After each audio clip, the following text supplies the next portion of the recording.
And now, the general weather around Alaska. First line weather graphic here showing a winter weather advisory continues out here for the eastern Beaufort Sea coast there, Kaktovik Barter Island for west winds gusting to 45 miles an hour, blowing snow, reducing visibilities. And the remainder of the area here, this is a wind chill advisory that's out for just about the entire weekend for increasing northeast winds, cold temperatures, and wind chills to 60 degrees below zero. And then down to the south, still a high wind warning out here for the Juneau-Douglas area, high wind warning out for the Skagway area, northern Lynn Canal, the Klondike Highway for strong winds there gusting over 60 miles an hour in both locations, and a winter weather advisory for snow for Prince of Wales Island. And satellite imagery here showing moisture building and moving northward here slowly, increasing the clouds over the southern southeast coast today, and that's what's going to eventually bring the snow into the southern areas. Otherwise, mostly clear and cold over interior Alaska. Still have some clouds here coming east-southeastward there across the Arctic coast into the North Slope, and some clouds filtering down into the eastern interior as well.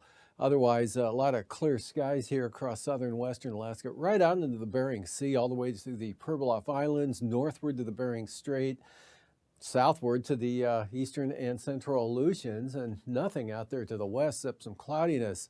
On the chart, I've got east to northeast flow here, dry conditions all the way out, covering much of the Bering Sea, storm-free there. Weak trough up here, bringing some light snow and that blowing snow conditions there to the eastern Beaufort Sea coastline.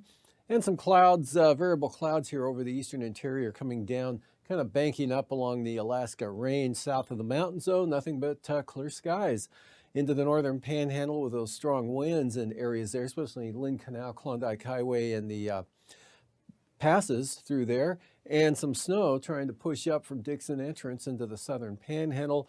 Clouds slowly increasing over Kodiak Island as this front comes westward here. It'll bring a chance of precipitation there to the east and southeast part of the island later tonight, and increasing chances of snow for the southern southeast coast. Still windy and cold to the north, and clear and cold here over much of interior Alaska. Temperatures falling well below zero, a little milder here along the coastline, but those northeast winds eventually going to carry colder air all the way out to the coast there by at least tomorrow night.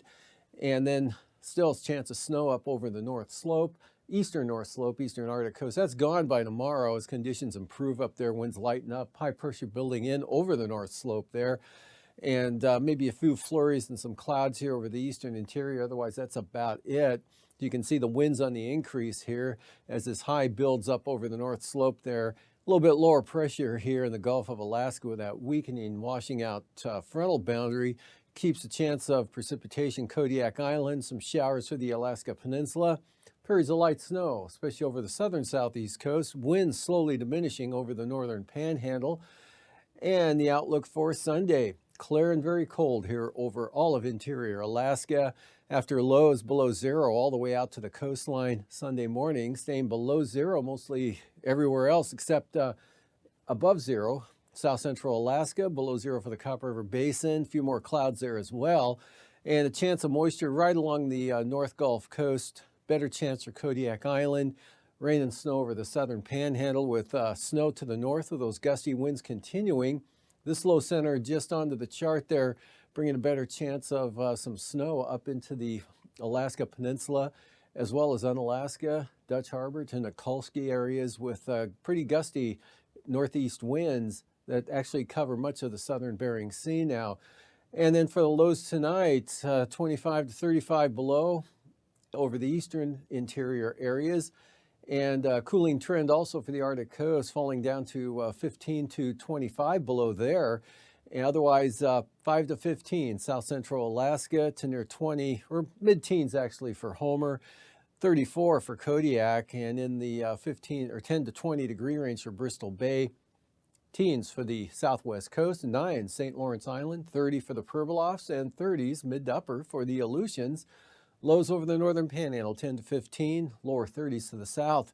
Highs in the teens there from Haines up to Skagway, otherwise lower 20s around Juneau, And then mid-30s from, say, Wrangell, Petersburg out to Sitka, Port Alexander, upper 30s to the south, staying well below zero over the central and eastern interior to the Arctic coast for the highs. Lower 20s, south central Alaska, upper 20s for Homer, Seldovia, upper 30s for Kodiak Island, 30s out over the Aleutians near freezing for the Pribilofs, and 15 or mid to upper teens here for the southwest coast. And then for the lows, you can see below zero down to Bristol Bay, all the way out to the coastline here. Macoriac at about 3 for the forecast low.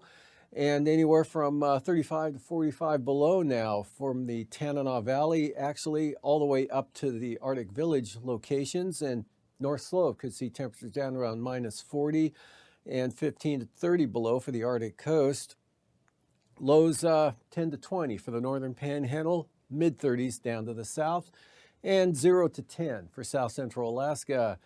And then it'll be followed by highs. You can see north of the Alaska range staying in the 25 to 35 degree below zero for highs, 35 to 40 below for the Yukon Flats and North Slope area, and the 0 degree isotherm here all the way out to the southwest coast, and Macoriac up to about 6, 27 for the Pribilofs, 3 degrees for St. Lawrence Island, and 15 to 25 in the northern panhandle, much milder down to the south there, 40 to 45 for the highs.